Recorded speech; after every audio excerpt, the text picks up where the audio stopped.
റഹീംകാട കേസിൽ നമ്മൾ എന്താണെങ്കിലും വിജയിച്ചു എന്ന് പറയാൻ പറ്റുമോ? റഹീംകാട കേസിൽ നമ്മൾ എന്താണെങ്കിലും വിജയിച്ചു. കാരണം 30 കോടി രൂപ അച്ചീവ് ചെയ്തു. ഇനിയിപ്പോൾ കണക്ക് നോക്കുകയാണെങ്കിൽ 30 കോടി രൂപ നമ്മൾ അച്ചീവ് ചെയ്തതിന് കണക്ക് നോക്കിക്കഴിഞ്ഞാൽ അച്ചീവ് ആയോ എന്നുള്ള എല്ലാവർക്കും ഒരു സംശയമായിരിക്കും. പലവരും ആപ്പില്ലാത്ത ആൾക്കാരൊക്കെ ഉണ്ടാകും. അതുപോലെ തന്നെ നിങ്ങൾക്ക് നോക്കിക്കഴിഞ്ഞാൽ പുതിയ അപ്ഡേറ്റ് ആയിട്ട് ഇപ്പോൾ നോക്കിക്കഴിഞ്ഞാൽ വരും നമുക്ക് സന്തോഷിക്കാവുന്ന ഒരു നിമിഷം തന്നെയാണ്.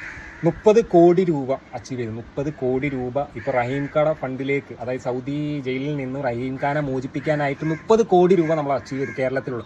കാരണം കേരളത്തിൽ നിന്ന് മാത്രം നോക്കിക്കഴിഞ്ഞാൽ നിങ്ങൾക്ക് കാണാൻ പറ്റും 23 കോടി രൂപ കേരളത്തിൽ നിന്ന് മാത്രം. അതിൽ ഏറ്റവും കൂടുതൽ ഡിസ്ട്രിക്റ്റിൽ നോക്കിക്കഴിഞ്ഞാൽ മലപ്പുറമാണ് ഏറ്റവും കൂടുതൽ. നമ്മളിത് തിരിച്ച് പറയുന്നുണ്ട്, കാണുന്ന നമുക്ക് പറയാണ്ടിരിക്കാം. മലപ്പുറം, കോഴിക്കോട്, കാസർഗോഡ്, കണ്ണൂർ, തൃശ്ശൂർ, എറണാകുളം, ഇതുപോലെ പല സ്ഥലങ്ങളിൽ, പല ഡിസ്ട്രിക്റ്റിൽ, ഇപ്പോൾ ലക്ഷദ്വീപ്, അതുപോലെ ഇടുക്കി, പല സ്ഥലങ്ങളിൽ എല്ലാവരും മാക്സിമം ആയിട്ട് നോക്കിയിട്ടുണ്ട്.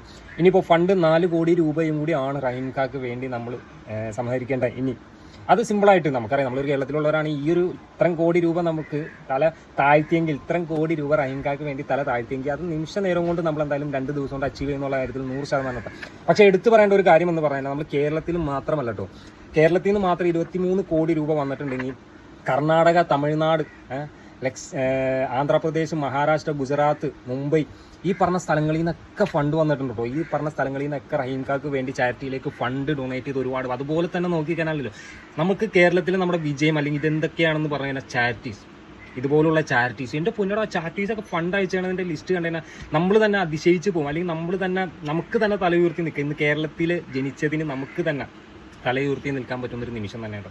എന്താണെങ്കിലും ഇനിയൊരു 4 കോടി രൂപയും കൂടിയാണ് നമ്മുടെ റഹീംഖാട ഫണ്ടിലേക്ക് വേണ്ടത്. അതെന്തായാലും മാക്സിമം നമ്മൾ ഒന്നുകൂടി ശ്രമിച്ചു കഴിഞ്ഞാൽ 4 കോടി രൂപ നമുക്ക് ഒന്നുമല്ല എന്നുള്ള കാര്യത്തിൽ നമ്മൾ ഇപ്പോൾ 34 കോടിയിൽ 30 കോടി രൂപ നമ്മൾ സമാഹരിച്ചിട്ടുണ്ടെങ്കിൽ 4 കോടി രൂപ നമുക്ക് ഒന്നുമല്ല. അപ്പോൾ എന്തായാലും മാക്സിമം നിങ്ങൾ, കാരണം ഇത് പുതിയ അപ്ഡേറ്റ് ആയിട്ട് ഞാനിപ്പോൾ ആപ്പിൽ കയറി നോക്കി. പലവർക്കും ആപ്പിൽ നോക്കാൻ പറ്റാത്തവർക്ക് ഒരുപാട് സംശയം ഉണ്ടാവും, എത്ര കോടി രൂപയായി ഇപ്പോൾ ആയില്ലേ എന്നുള്ളൊരു സംശയം ഉള്ളവർക്കുള്ള ഒരു അപ്ഡേറ്റ് ഞാൻ തന്നാണ്. അപ്പോൾ എന്താണെങ്കിലും മാക്സിമം ഒന്നുകൂടി പിടിച്ച് കഴിഞ്ഞാൽ